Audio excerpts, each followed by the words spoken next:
The last 4 months have been unlike any in Star Citizen's history, with each one bringing a new patch full of dynamic content, needed bug fixes, and long-awaited quality of life improvements.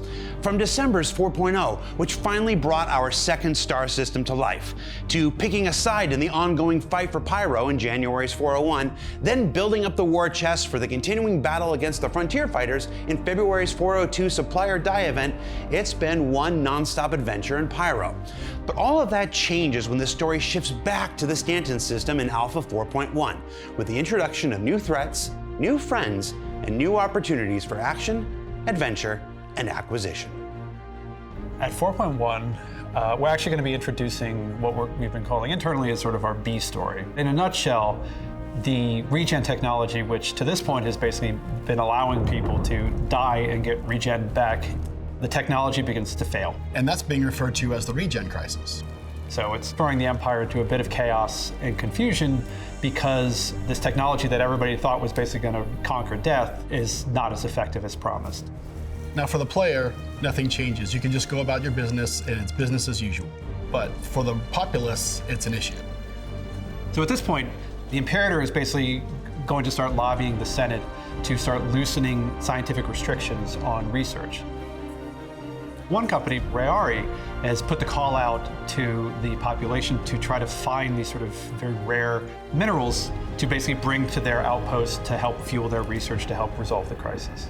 And the way you get those brand new materials is the Align and Mine sandbox activity.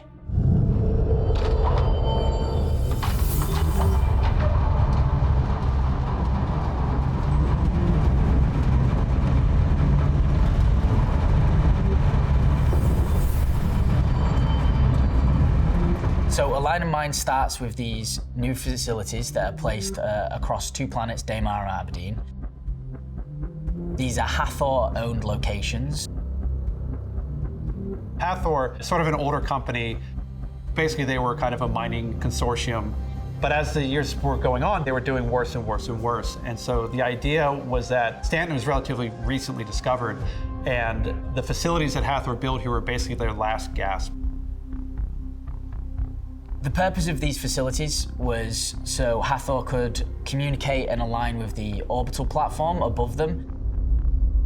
They went all in on building these facilities in the hopes that it would yield enough minables and minerals that it would keep the company alive.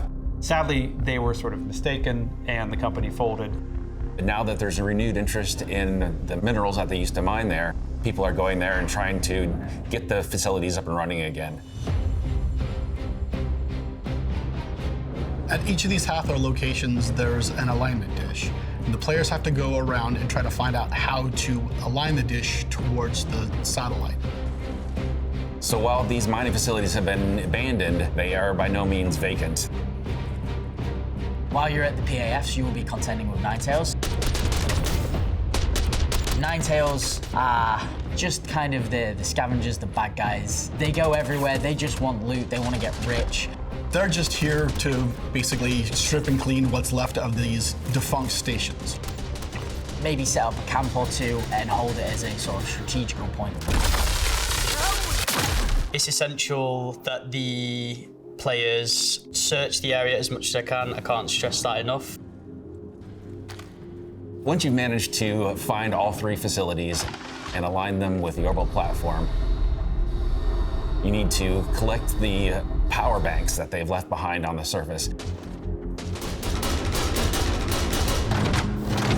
Now with the PAFs all activated, it's time to get in your ship and head up to the orbital laser platform.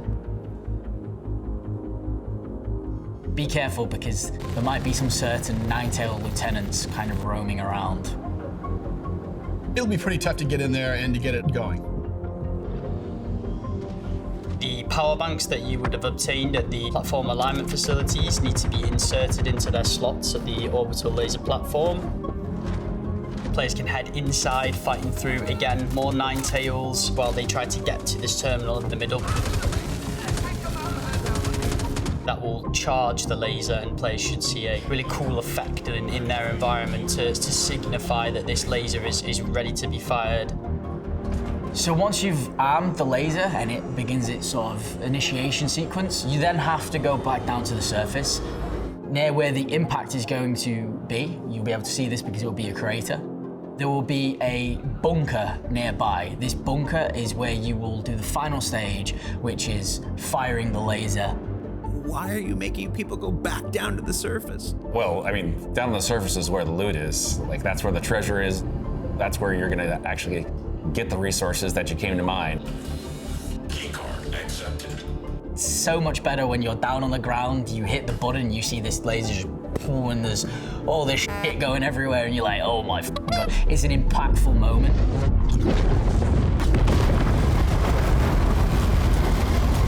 And there's that emotion of awe we want to inspire, and when we was testing it, the emotion is better captured when you're boots on the ground.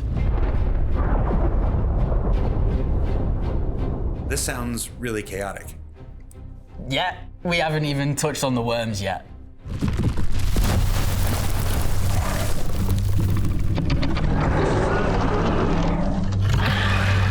There's a reason why Hathor abandoned these facilities. There's some local fauna that's not too happy when the ground gets disturbed. So make sure you're prepared. So we've been working on the Valakar for a while now, and we're really excited to finish off that boss fight and bring it to everybody as soon as possible. But in the process of developing it, we've also got some smaller Valakar. Valakar are a tremendously invasive species. Basically, once they kind of get into an area, they propagate rather quickly and can become a very dangerous presence. Fighting a juvenile is fairly similar to the adults on a much smaller scale. Because they come up from the ground submerged, they can surprise the player in the way that they come up behind them or can attack them from areas where they don't expect. The Valakar will also fight the other Ninetales at the location if you've managed to find a way to let them be in each other's presence.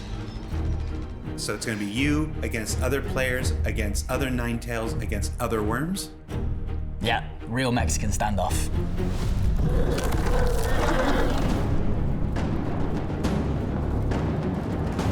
So when the lasers finish firing, it will have mined into the surface of this planet, which will reveal a cave network.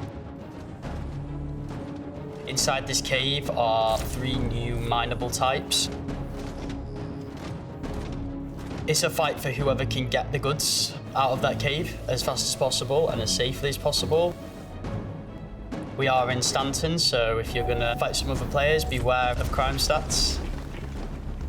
Then you get to choose, do you want some interesting random loot from the collector, or do you want to just get credits? Let's help the human race. Let's help the human race. Yeah. Help the human race and make some bank. While this is happening, Stanton System actually has an exciting new resident. We've introduced our first Banu. His name is Wicklow. Wicklow is also offering a counter mission to the minerals that Rayari is looking for. So if you don't want to sell them off to Rayari to help with the regen crisis, Wicklow is offering some sweet, tasty items in exchange for the same materials. Here you go. Bring chip in. Wicklow recently retired, Banu equivalent of retirement, from a fabrication facility in the Banu Protectorate. He loves people, he loves humans, so he decided to move to human space and set up sort of a fabrication shop / trading site location for players to go visit, and basically he can kind of make you some cool stuff if you bring him what he needs. One of the things with the Banu was they always try to be the least threatening thing in the room. I always equate them to sort of the golden retriever of our aliens. So they're everybody's friend until they're not.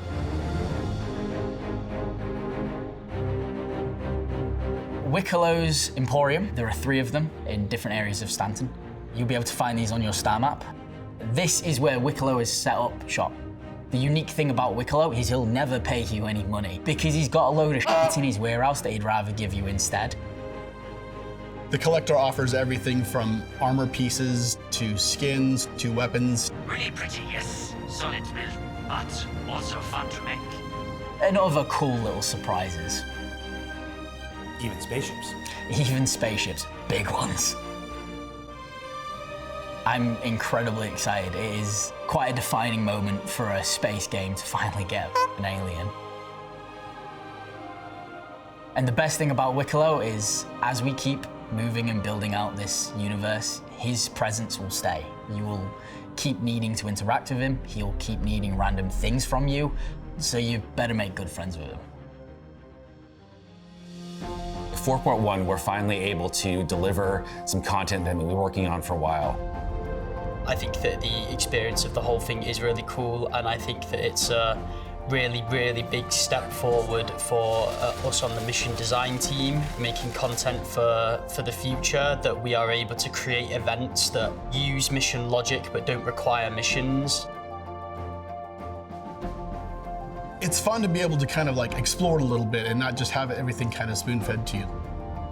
And it also mixes a little bit of everything, right? We have the FPS and we have a little bit of ship combat up by the orbital platform, and of course even creature fighting. So it's got a nice spectrum of things that you can do. I like the fact that we're building more of the story out of what this world is, how the universe is created, how these companies have operated in it, and giving you more fun sandbox things to do that require you to be the explorer that you want to be in a space game.